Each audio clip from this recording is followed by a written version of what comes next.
Hey guys, Harry here from the Art Gear Guide.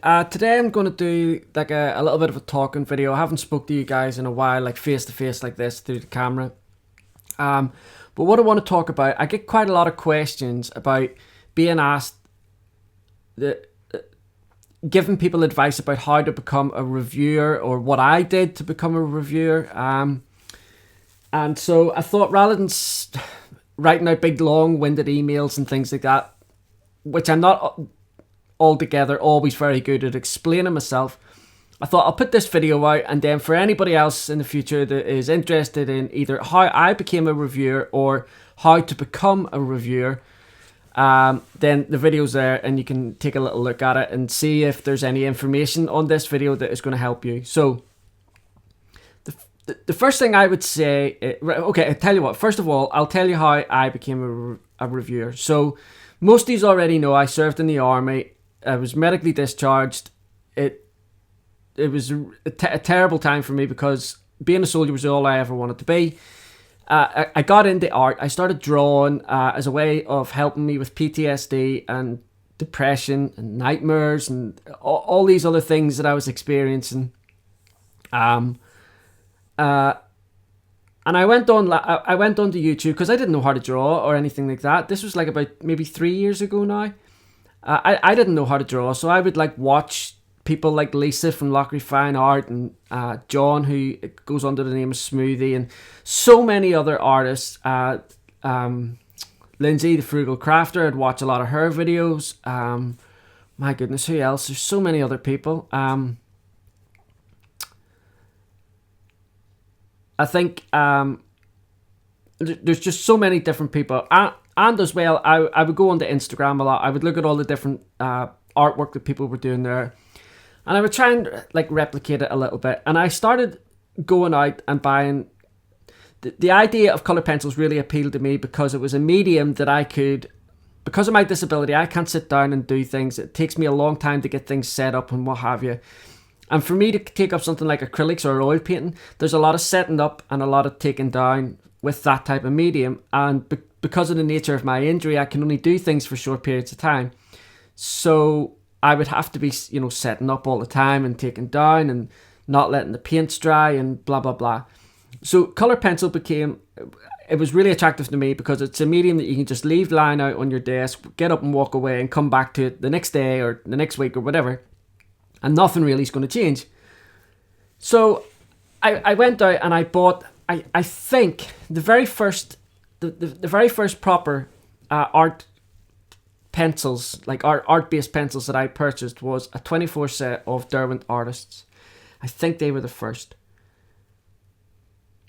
Yeah, I think it might have been them, and I think I might have got them from Hobbycraft. And I brought them home and I started using them, and I had spent about £24 or something, £25 on them, and I thought that was like wildly expensive for a set of pencils. But I wasn't really sure what I was doing. I was using printer paper, like cartridge paper. So these pencils just weren't. I wasn't getting the results that all these other artists were getting. So I done a little bit more research and was watching other people about paper, the importance of paper, and all these other different things. And I thought to myself, around about, because then after that, I purchased a 72 set of Prismacolor. Because I was told by somebody or I'd heard on a video, they're a much softer pencil than, say, like the Derwent Artists. And so I bought those. And also, there was a guy I was watching at the time, Mark Crilly, who's kind of like an anime artist. And he was using Prismacolor pencils as well. So I purchased those, and it was at the time there was plenty out there about how to draw videos, but there was very, very little in terms of what's the right pencil, what's the right paper, what type of paper should go with this pencil, and all the other things. Because I soon learned, up until that point, I thought, what a pencil's a pencil. How much information do you need to know about a pencil? I quickly learned that there's quite a lot you need to know about pencils in terms of the paper and everything else. But there wasn't very much. There was Marty, who is someone who's really influenced my channel, Owen's Art, He was reviewing things at the time, and I think he might have been the only one, him and Lindsay from The Frugal Crafter. I know Lisa was obviously about at that time, but I don't think Lisa really done much in the way of, certainly not as much as what she does now, where she will review things, and even then she doesn't really review them. She kind of like creates beautiful art with these products that she gets. But there wasn't really many reviews out there in any case. So I thought to myself, right, I'll set up a channel, and what I'll do is I'll get, as I go along this journey myself, when I get a product, I'll try and put a video out there and explaining about the product and why I like it or why I don't like it. Now, at the very, very beginning, when I started doing the review channel, if you go back and look at my videos, I was very silly because I think, I'm nearly sure that in most of the early reviews, I would say at the end of the video that I recommended the pencil or I didn't recommend the pencil. And if you notice now in all my videos, I never ever say that, because I learned very, very quickly that whether a pencil is good or not depends on so many different things. And so that pencil may not be good for a certain genre of art on a certain type of paper, but if you put that pencil on a different genre of art, on a different paper or surface, whatever, that pencil transforms itself. Like the Derwent Artist pencil, for example. When the most recent review that I've done there of the Lux Archival paper from Aliona Nicholson, a lot of people don't like the Derwent Artist pencil because it's a hardcore and it doesn't really produce a lot of pigment and what have you. It's a pencil best for layering. But on paper, like the Lux Archival, that pencil comes into its own, and it really, really works incredibly well with the Lux Archival, because a lot of the other pencils that I tried, as you've seen in that review, the core of the pencil wears down very, very quickly. You are sharpening an awful lot. Whereas with the Derwent Artist, that's not the case. It does wear down quicker than what it would do on normal paper, but not nearly as fast as all the other pencils did that I tested on that paper. So I wanted to be able to, at this point when I started reviewing, I was starting to get to know people and I was starting to chat to people, that type of thing. I was being kind of accepted into the community. A lot of people were incredibly kind to me. I think my story kind of touched a lot of people, and that's why they reached out to me. The story of like being in the army, coming out and turning to art as a form of therapy, so to speak.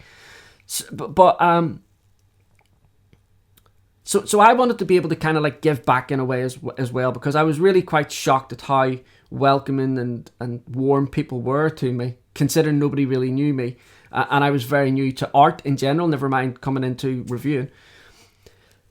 And one of the things I loved about being a soldier was that when we went to different places, I was in a situation where I could help people who needed help. And I loved that. I loved doing that. I loved being able to help people. And I couldn't do that anymore because of my back. I can barely help myself. But with this, I felt that I was able to do that. I felt that I was able to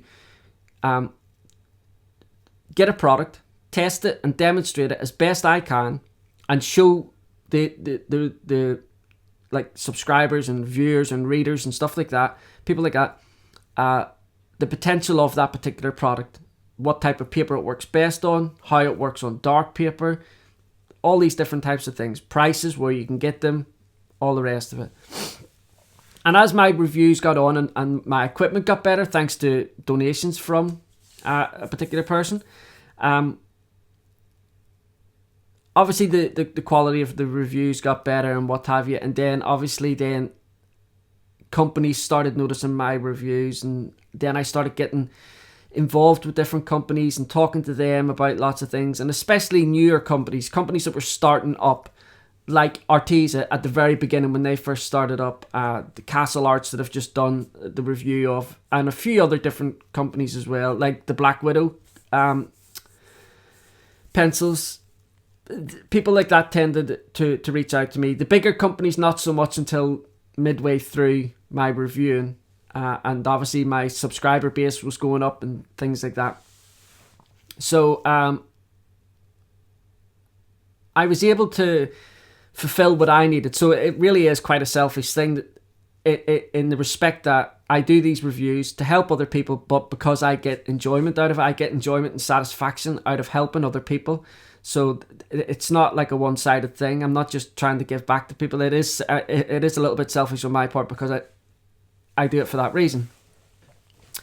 So, but to now answer the question about how to become a reviewer and what is needed to become a reviewer and to do well, because now there's quite a lot of good reviewers out there.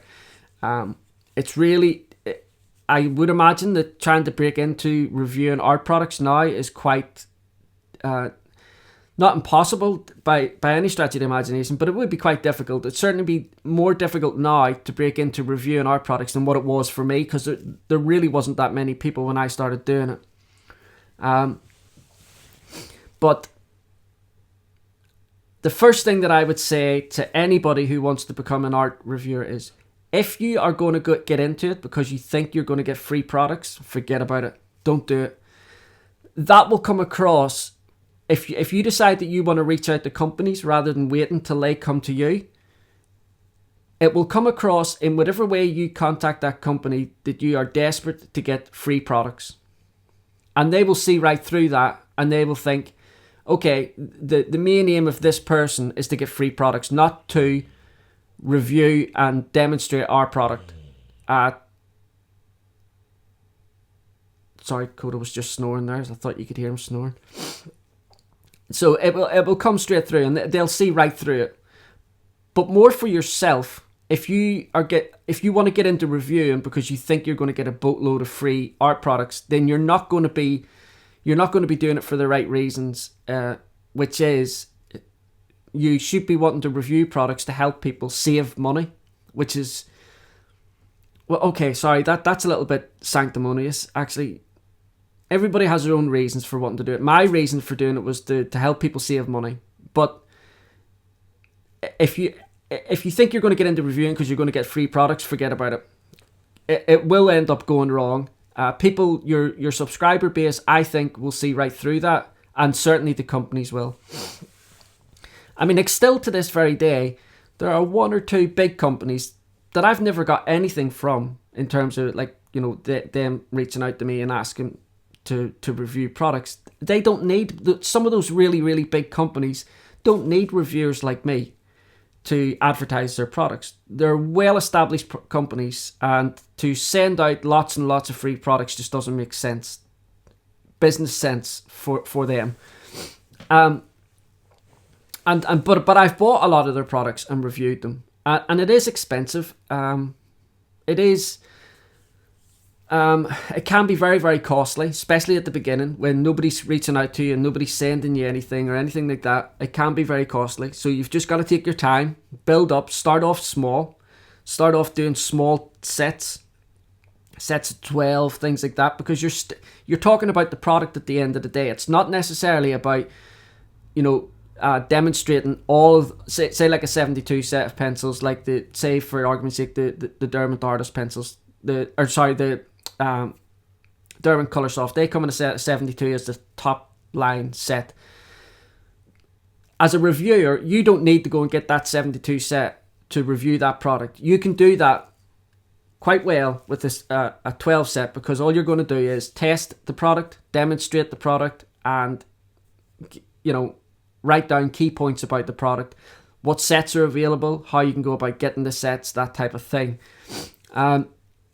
So I would always say start out small. And there's lots of other things that you can do as well. You can do reviews on erasers, because that, when I first thought about that, I thought to myself, who wants to know about erasers? But there's so many different erasers and stuff like that there that work for one type of pencil and not for another, or some that smudge graphite and some that don't smudge graphite.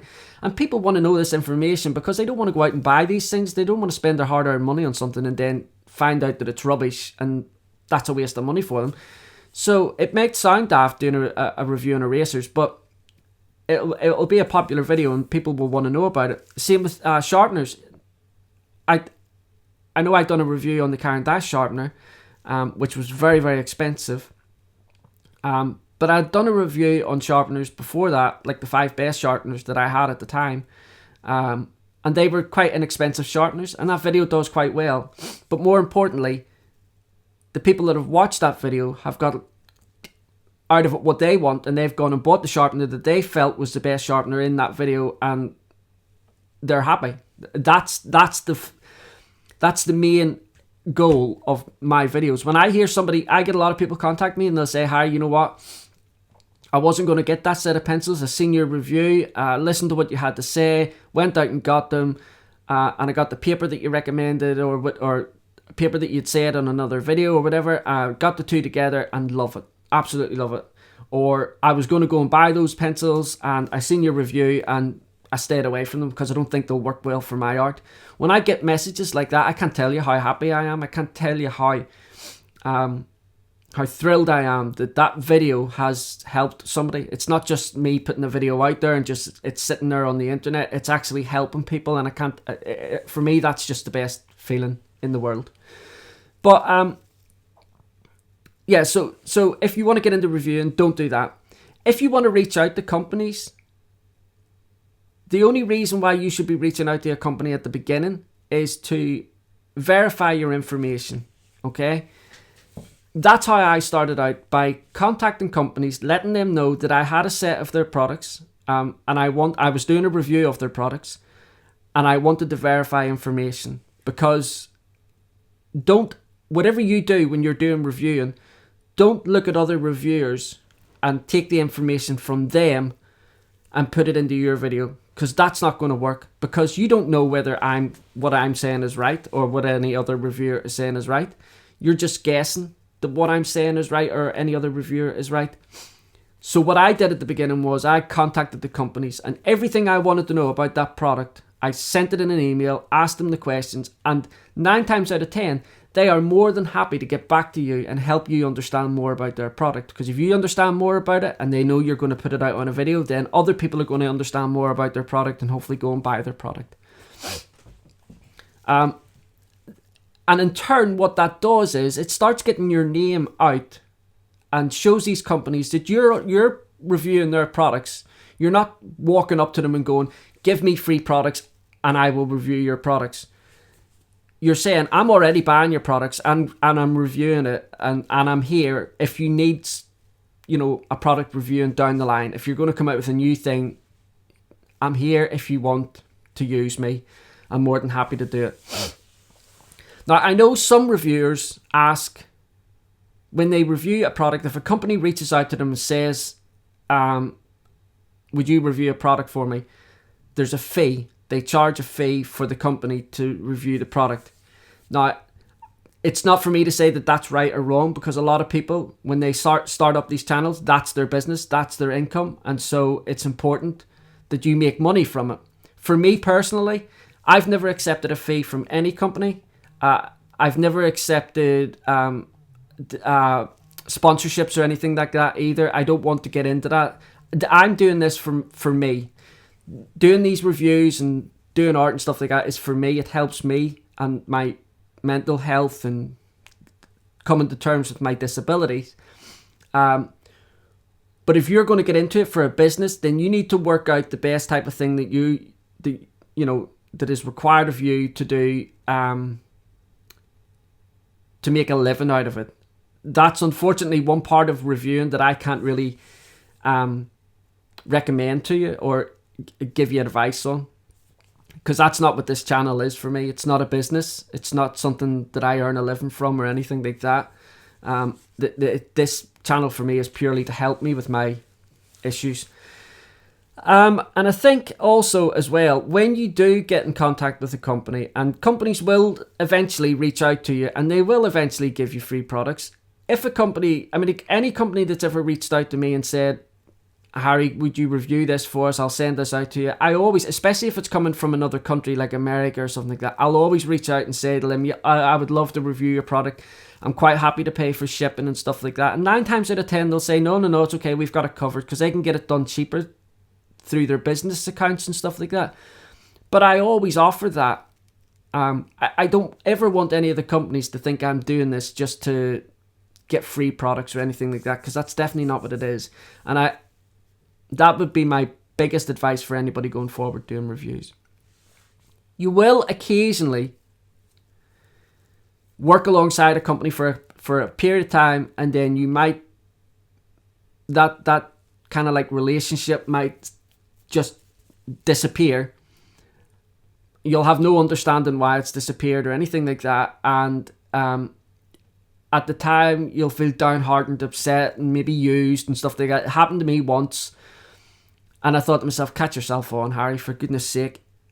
These companies don't have any, they're not under any obligation to send you products. I worked alongside a company when they first came out for about two years, maybe 2.5 years, doing reviews for them.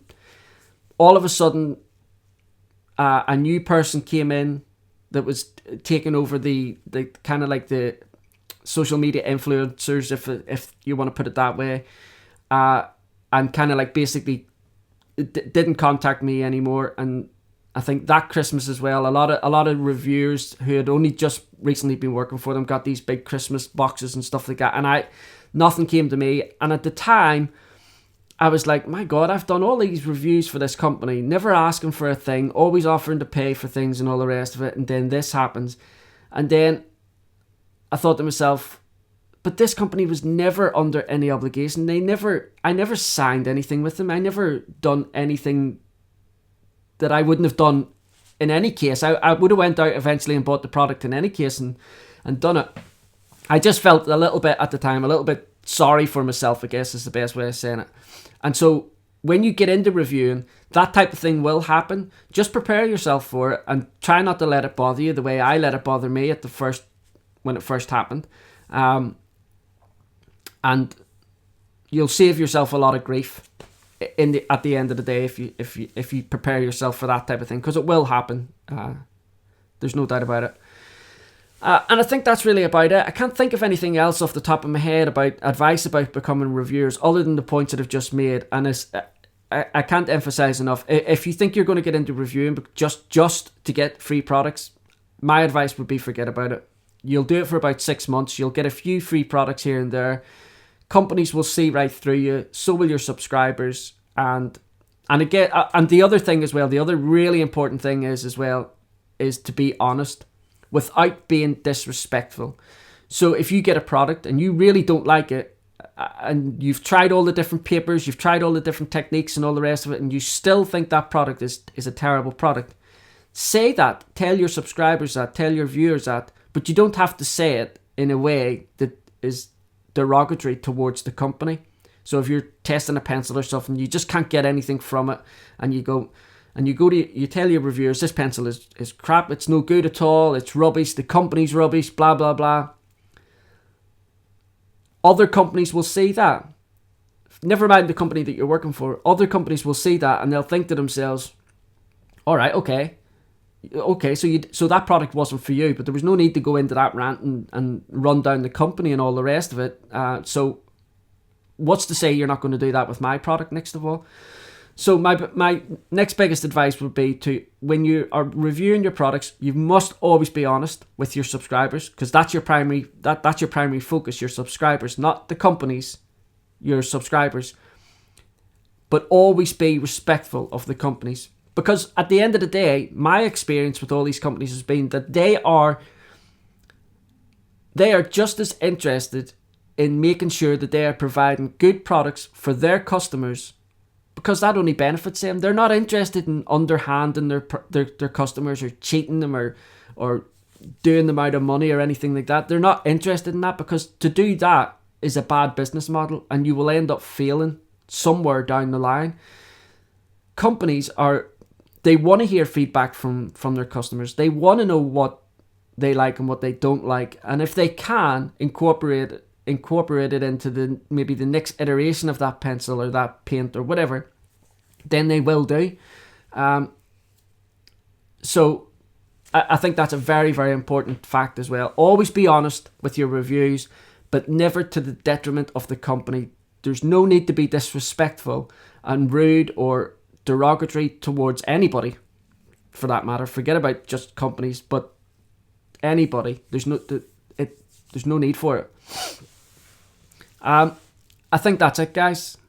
If you've got any questions that you want to add into the comments section down below. If you're interested in becoming a reviewer and I've maybe missed something that you wanted to ask me, by all means put it in the comments section down below. I'll answer it, and it'll maybe be a question other people are thinking about as well, and so they'll be able to read the comments and they'll see that as well.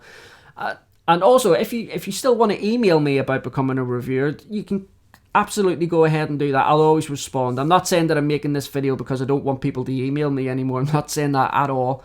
I'm just saying that sometimes it's easier to sit down and talk rather than just writing an email, because I'm not very good at coming across in emails explaining myself. I think I can do things slightly better when I'm running my mouth off on a video camera. So anyway, guys, that's it. Thank you so much for all your support. I really appreciate everything you guys do for the channel and stuff. And I look forward to seeing you all again in the next video. Thanks. Bye.